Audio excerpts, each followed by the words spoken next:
made a decision to continue with the personalized learning plan to prepare my students for the milestone.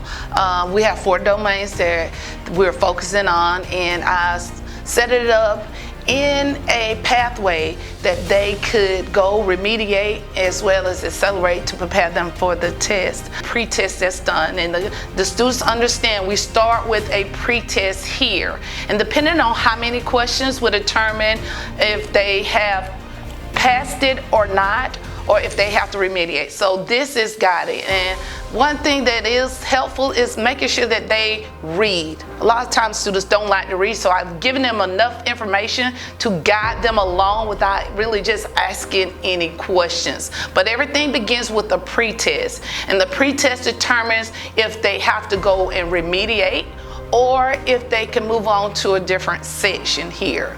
What I love about this setup is if they score below the mark, they have to come over here. But over here on the side, you have examples.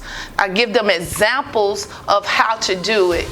And if the examples are not good enough, then I've got a video that can aid and assist them along the way. So it keeps them moving without much interaction from me. Sometimes they may need me to come through, and sometimes they may not.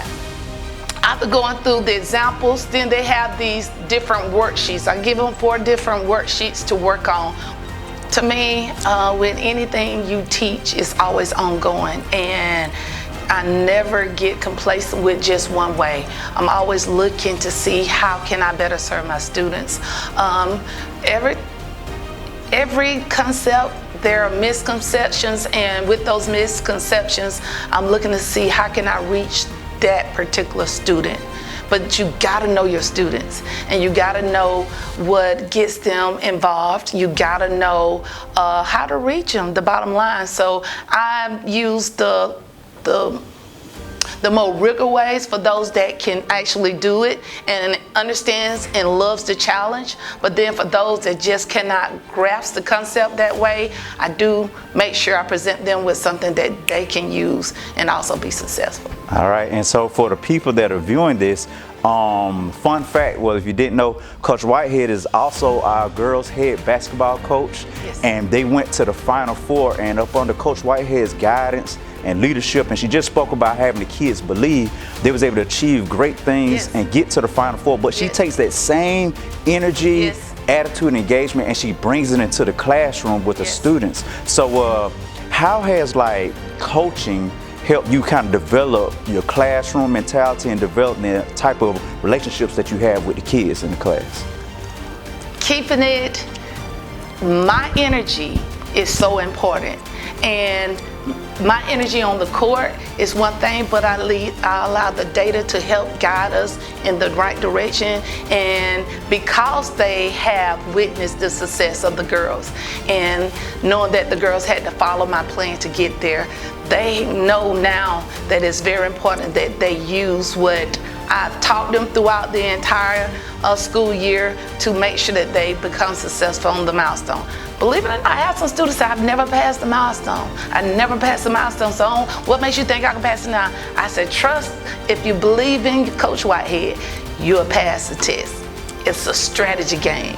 And with each domain, we're gonna pull points from each one. But what I don't want them to walk into is the milestone without knowing how to work some of those technology questions. So instead of skipping over those during the milestone, we're gonna get those 2-point questions. And from there, we're gonna make the rest of the points fall in line. Yes, ma'am, I love it. Coach, just one final question. Yes.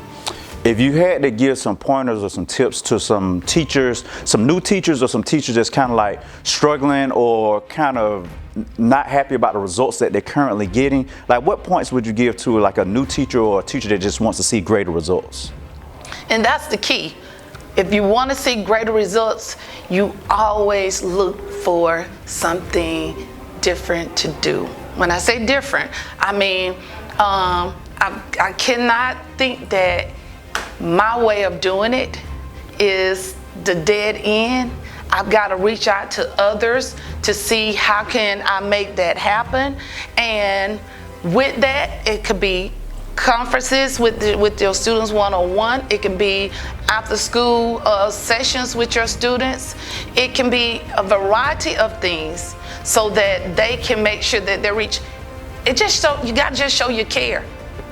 And your energy level is big. Coach, the energy level has to be big. It has to be big where they see the enthusiasm in your eyes, in your voice, in your tone, when you're making the numbers look doable or possible. And I cannot wait to see some of my students doing after they receive their score to say, wow, I did it. No, time out. What's the commitment? We gotta make a commitment first before we do on 3. At least y'all get 1 starter board. Yeah, thanks. One star. Maybe like 3. One sticker. About 5. Man, you sound. And here's the thing about that 1 sticker, because it's so important at this time frame, that 1 sticker will require us to give an ovation, okay? We've got to make sure we celebrate that 1 sticker. If you gain 1 sticker, we're going to celebrate it as a class, okay? 5th period on 3. 1 to 3. 5th period.